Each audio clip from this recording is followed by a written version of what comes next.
20-25 minute जाएगा। देखो आज हम लोग क्लास 10 का विद्युत धारा पढ़ेंगे, इलेक्ट्रिसिटी। ठीक है, इसको समझने से लिए सबसे पहला चैप्टर का नाम है विद्युत धारा। हम एक एक करके इस पर पॉइंट पर बोलते चलेंगे, इस चैप्टर के एक एक पॉइंट को एक्सप्लेन। सबसे पहला है विद्युत धारा। हमसे कोई पूछेगा कि विद्युत धारा है क्या, एकदम समझिए, आप कॉन्सेप्चुअल समझिए। ये समझिए कि भैया आज जो समझना है वो सीधा माथा में पहुंच जाए। हम सीधा सीधी बोलेंगे सर आवेश का प्रवाह क्या होगा, आवेश का प्रवाह। तो आवेश के प्रवाह को हम लोग क्या बोलते हैं, विद्युत धारा, जिसको हम लोग अंग्रेजी में बोल सकते हैं फ्लो ऑफ चार्ज बोल सकते हैं। ठीक है, अब आवेश के प्रवाह हेतु कुछ तो मीडियम चाहिए। आवेश का प्रवाह कहाँ होगा, हमारे शरीर में, तुम्हारे शरीर में नहीं। उसके लिए उन्होंने एक नाम दिया, उस नाम का, उसका नाम है भैया चालक। क्या नाम है, चालक। अंग्रेजी में बोलो तो भैया कंडक्टर इसको बोला जाता है, चालक। और उसी चालक को हम लोग इस बार यहाँ पर हम लोग उसको बोलते हैं वायर, या हम लोग बोलते हैं तार। तो आवेश का प्रवाह कहाँ हुआ, तार में। तो किसी भी एक तार या किसी भी एक चालक पदार्थ में आवेश के जो प्रवाह होगा उसी को हम लोग क्या बोलेंगे, विद्युत धारा। और हमेशा याद रखिएगा विद्युत धारा को हम लोग किससे सूचित करते हैं, हम लोग सूचित करते हैं आई से। इसीलिए एक फॉर्मूला क्रिएट होता है विद्युत धारा, विद्युत धारा माना आई, आई बराबर आवेश बटा समय। क्या होता है, आवेश बटा समय। इसको मैथ के रूप में लिख सकते हैं Q/T। तो आप देखिए, अब विद्युत धारा का परिभाषा आपको पूरा क्लियर आ रहा है। किसी भी समय में या किसी समय अंतराल में आवेश के कुल प्रवाह को ही हम लोग क्या बोलेंगे, विद्युत धारा। इसलिए हमारे यहाँ बिजली बिल देखिएगा उठता है, और टाइम के अकॉर्डिंग जितना टाइम यूज कर रहे हैं बिजली बिल उतना आपको पे करना पड़ रहा है। समझ गए ना। तो इसको राइट डाउन करिए जल्दी सर, और फिर हम लोग नेक्स्ट टॉपिक पर आते हैं।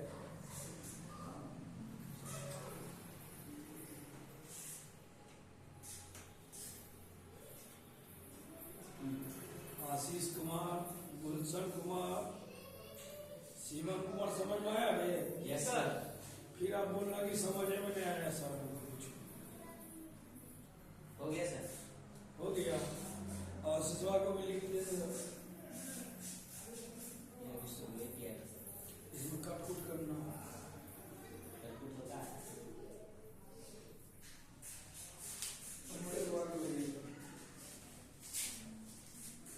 बंद हो गया। अब देखिए यहाँ से एक आपको डिफिनीशन भी तैयार हो गया, और सबसे इंपॉर्टेंट हम बोलेंगे, आप इस डिफिनीशन से ये फॉर्मूला भी याद कीजिए। फॉर्मूला याद रहेगा ना, आप डिफिनीशन आराम से बना सकते हैं। अब सबसे पहला विद्युत धारा हो गया। अब हम लोग इसके साथ साथ शुरुआत करते हैं कि एक होता है विद्युत परिपथ। हमसे पूछा जाता है क्या होता है, विद्युत परिपथ, जिसको हम लोग बोलते हैं इलेक्ट्रिक सर्किट। याद रखिएगा, कोई पूछेगा तो बोलना विद्युत धारा के सतत, सतत माना होता कंटिन्यू, विद्युत धारा के सतत प्रवाह को हम लोग क्या बोलते हैं, विद्युत परिपथ। माना इस परिपथ में क्या होगा, विद्युत का धारा, जो विद्युत का जो धारा होगा वो सतत क्या होगा, प्रवाह होते रहेगा। इसीलिए इसको हम लोग बोलते हैं विद्युत परिपथ। और तुमको याद होना चाहिए विद्युत परिपथ जो होते हैं वो दो प्रकार के होते हैं। विद्युत परिपथ कितने प्रकार के होते हैं, दो प्रकार के होते हैं। देखिए पहला को हम लोग बोलेंगे, इसको हम लोग बोलते हैं बंद, बंद परिपथ। क्या होता है, इसको हम लोग क्या बोलते हैं, खुला परिपथ। अंग्रेजी में हम लोग इसको बोलते हैं क्लोज सर्किट, इसको बोलते हैं ओपन सर्किट। और बंद परिपथ क्या होगा, बंद परिपथ में आपका बल्ब क्या होगा, जलेगा, बल्ब, और इसमें बल्ब क्या हो जाएगा, बल्ब क्या हो जाएगा, बंद हो जाएगा। ये चीज आपको समझना पड़ेगा, क्योंकि इसमें स्विच का कनेक्शन होता है, और खुला परिपथ का मतलब आप स्विच को खोल दिए, ओपन कर दिए, स्विच का कनेक्शन नहीं है। तो जब स्विच का कनेक्शन नहीं होगा तो क्या हो जाएगा, परिपथ का हो गया बंद होना, और जब परिपथ ही बंद हो जाएगा तो करंट का फ्लो ही क्या हो जाएगा, रुक जाएगी। इसीलिए हम लोग विद्युत धारा को लगातार प्रवाह होने के लिए हम लोग क्या से कौन सा पथ चुनते हैं, अंत परिपथ। समझ रहे, किसी को दिक्कत नहीं आता?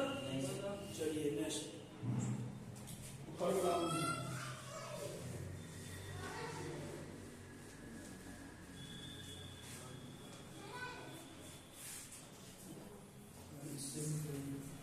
यही सब है।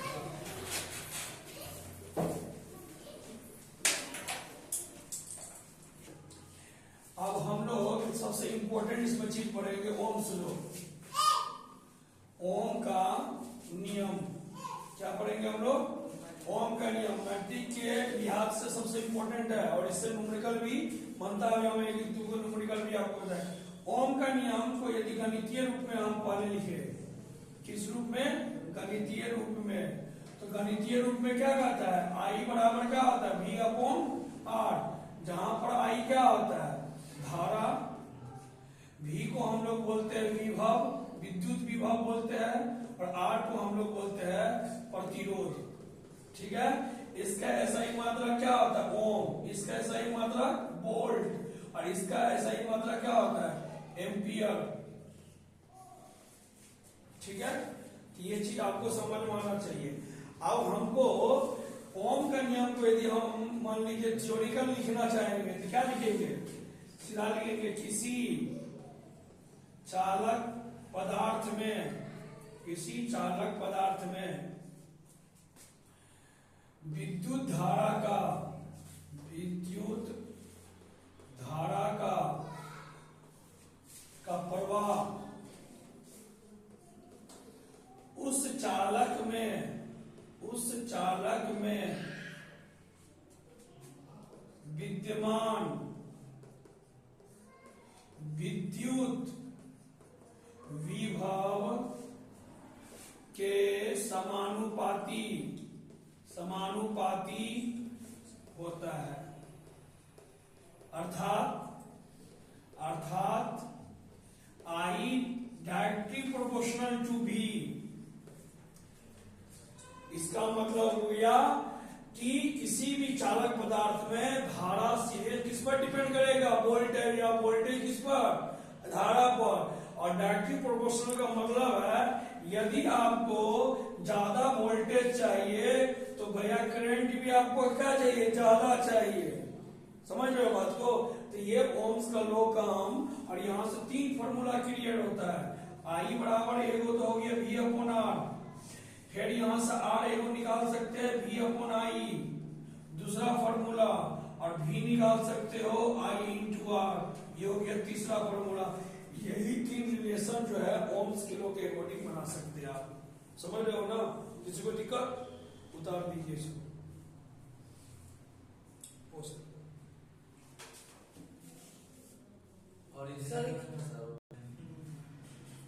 अब देखिए नेक्स्ट टॉपिक जो है, अब सीधा आप लोग लिखे, किसी चालक का प्रतिरोध, किसी चालक का प्रतिरोध निर्भर करता है किस पर निर्भर करता है? सबसे पहला निर्भर करता है किस पर, आपका एरिया पर, लेंथ पर। पहले सबसे पहले लिखिए लंबाई बना, इसका मतलब इसमें जो R होता है और डायरेक्टली प्रोपोर्शनल किसके होते हैं, L के। इसका मतलब क्या हो गया, जितनी ज्यादा लंबा होगी तार उतने ही ज्यादा क्या होगा, प्रतिरोध। इसलिए छोटे तार में प्रतिरोध क्या होंगे, कम होंगे, और बड़े तार में प्रतिरोध ज्यादा होंगे। दूसरा होता है अनुप्रस्थ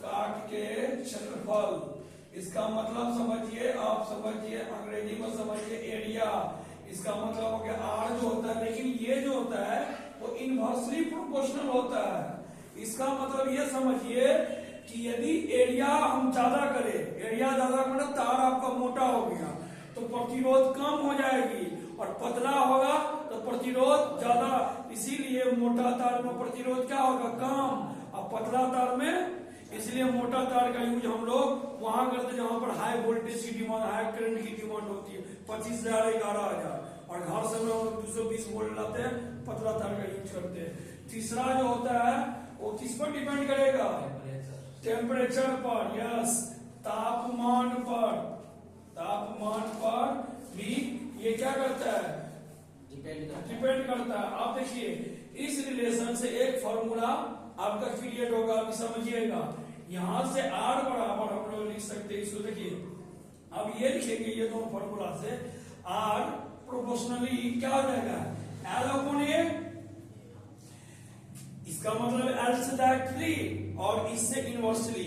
अब इस प्रोपोर्शनल को हटाने के लिए हम क्या लिख सकते हैं, R बराबर रो LA, जहां पर पूछेगा रो क्या है, रो एक नियतांक है, इसको हम लोग बोलते हैं प्रतिरोधकता, क्या बोलेंगे इसको हम लोग, जी, और ये एक नियतांक है, कांस्टेंट टर्म यहां पर बोल सकते हैं, नियतांक, हाँ ओम में होगा, ओम मीटर, इसका अभी हम लोग उसमें आराम से निकाल लेंगे इसका। अब यहां से देखो, अब हम R बराबर इतना है, ठीक है, तो प्रतिरोधकता यदि हमको निकालना है तो प्रतिरोधकता कैसे निकलेगा, वो निकलेगा RA/L, क्या होगा, RA/L, क्योंकि L डायरेक्टली किससे मल्टीप्लाई हो रहा है, रो से, इसलिए L जाएगा नीचे में। ये होता है प्रतिरोधकता। आप देखिए प्रतिरोधकता में भी एगो खूबी देखिए, प्रतिरोधकता किससे डायरेक्टली प्रोपोर्शनल में है, R एंड A दोनों से। इसका मतलब प्रतिरोध ज्यादा होगा तो प्रतिरोधकता भी ज्यादा होगी, तो प्रतिरोध किसकी ज्यादा होती है, रबर की, प्लास्टिक की, तो उसकी प्रतिरोधकता क्या हो जाएगी, ज्यादा हो जाएगी। प्रतिरोध किसकी कम होती है, चालक पदार्थ की, इसलिए चालक पदार्थ के प्रतिरोधकता क्या होंगे, कम होंगे। यही है कॉन्सेप्ट से पढ़ना, इतना तो हम लोग रखते हैं, उससे बढ़िया फॉर्मूला समझिए। और एरिया पर भी डिपेंड करेगा, एरिया ज्यादा होगा तो प्रतिरोधकता भी क्या हो जाएगा, ज्यादा होगा। डायरेक्टली प्रोपोर्शनल है ना, बार बार डायरेक्टली प्रोपोर्शनल का मतलब क्या हो गया, 1 किलो चीनी 20 रुपया में, 2 किलो चीनी 40, तो दोनों और क्वांटिटी बढ़ रहा है। इनवर्सली क्या होता है कि 5 मजदूर किसी काम को 10 दिन में, तो 10 लगाएंगे तो उधर क्वांटिटी कम हो जाएगा, इनवर्सली प्रोपोर्शनल है। और इनवर्सली प्रोपोर्शनल किसके होंगे, ये होंगे L के। अब मान लीजिए लंबाई कम है तो प्रतिरोधकता ज्यादा है, अब छोटा तार में प्रतिरोधकता ज्यादा होगी और बड़े तार में प्रतिरोधकता कम होगी।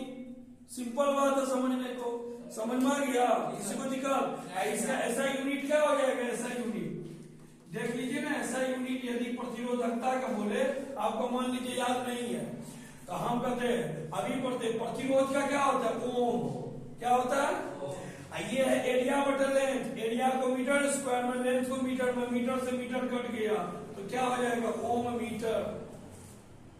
किसी को दिक्कत समझने में, नहीं सर, हो गया खत्म।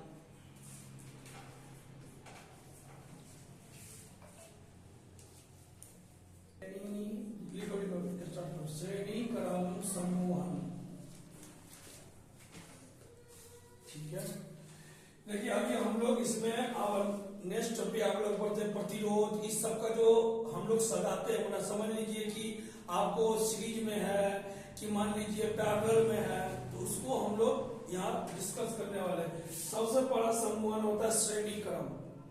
ये श्रेणी क्रम का मतलब समझते हो क्या, यदि मान लीजिए श्रेणी क्रम का मतलब हो गया, जैसे मान लीजिए यहाँ पर एक है, ये यहाँ पर है, ये एक दूसरे से लिंकअप होता है डायरेक्टली, इसीलिए इसको हम लोग बोलते हैं, जैसे हम लोग टॉर्च में बैटरी लगाते हैं, वो श्रेणी क्रम हुआ, एक के बाद एक, एक के बाद एक, एक के बाद एक, इसी को हम लोग बोलते हैं श्रेणी क्रम। और श्रेणीकरण समूहन में ये क्या है, प्रतिरोधों का समूह। किसका समूहन है, प्रतिरोध हो। अभी हम प्रतिरोध को ही बताएंगे कि श्रेणी क्रम में होता तो उस समय क्या होगा, समांतर क्रम में होता। उसके लिए क्या करिए, आप 3 को प्रतिरोध को आप ले लीजिए। अब इसमें क्या है, ये यहाँ पर आप स्विच का व्यवस्था कर दीजिए।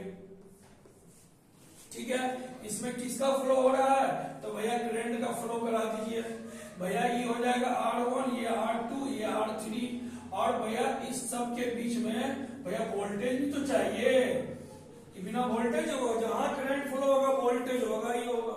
तो भैया वोल्ट यहाँ पर हम लोग जोड़ दिए। अब मान लीजिए हमको कल के डेमोमेट्रिक एग्जाम में बोलेगा श्रेणी क्रम समूहन को आप गणितीय रूप में बताइए। किस रूप में, गणितीय रूप में बताए।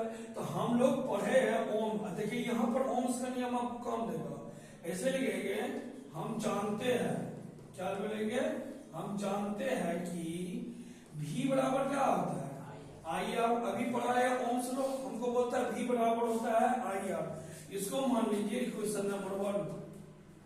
ओके, नेक्स्ट अब इस तरह से समझ लीजिए।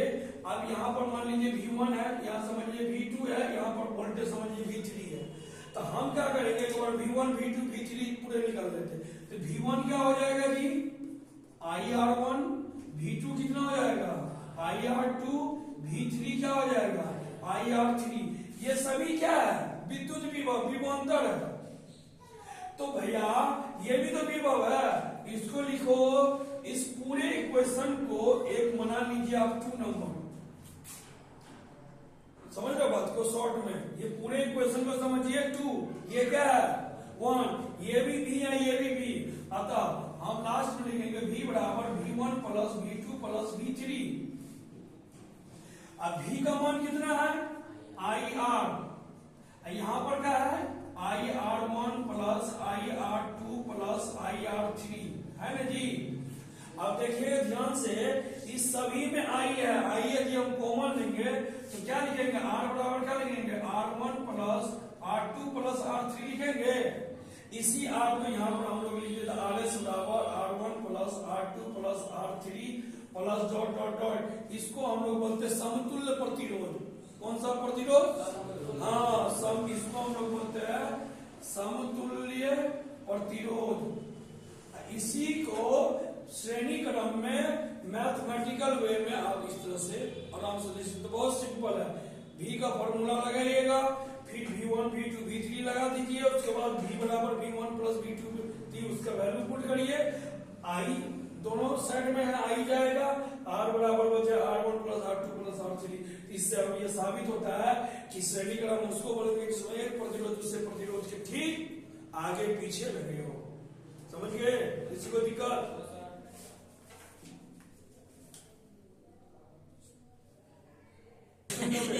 3 प्रतिरोध को हम लोग क्या करेंगे, पैरेलल में जोड़ेंगे। इसमें देखिए यहां से एक लाइएगा, एक यहां से, एक यहां से। आप देखिए यहाँ एक प्रतिरोध को जोड़ दिए, दूसरा प्रतिरोध और तीसरा प्रतिरोध। ये तीनों प्रतिरोध देखते हैं एक दूसरे के पैरेलल में है, इसीलिए इसको हम लोग बोलते हैं समांतर क्रम संयोजन। अब यहाँ पर इस सब को आप मिला दीजिए। ड्राइंग भी देखिए कैसे करना है आराम से। अब यहां से क्या करिए, फिर वही बोला एक स्विच को जोड़ दीजिए यहाँ पर,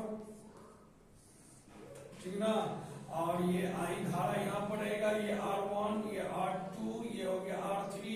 यहाँ पर यहाँ पर सॉरी V1 रहेगा, V2 रहेगा, V3 रहेगा। ठीक है, ये सब आपका हो गया समांतर क्रम। अब समांतर क्रम संयोजन को यदि हम गणितीय रूप में दर्शाना चाहेंगे तो फिर हम ओम के सीधा लिखेंगे, ओम के नियम से, ओम के नियम से। अभी हम लोग पढ़े I बराबर क्या होता है, V अपॉन R। इसको मान लीजिए इक्वेशन नंबर 1। इसी तरह निकालिए I अब निकाल लीजिए I1 बराबर क्या, V बटा R1। I2 क्या हो जाएगा, V अपॉन R2। और I3 क्या हो जाएगा, V अपॉन R3। ठीक है, इस पूरे को मान लीजिए इक्वेशन नंबर 2। सीधा लिखिए समीकरण 1 बराबर समीकरण 2। यहां लिखिए समीकरण 1 बराबर समीकरण 2। क्या हो जाएगा जी, V अपॉन R बराबर क्या हो जाएगा, V बटा R1 प्लस V बटा R2 प्लस V बटा क्या हो जाएगा, R3 हो जाएगा। V बटा R3 आ जाएगा।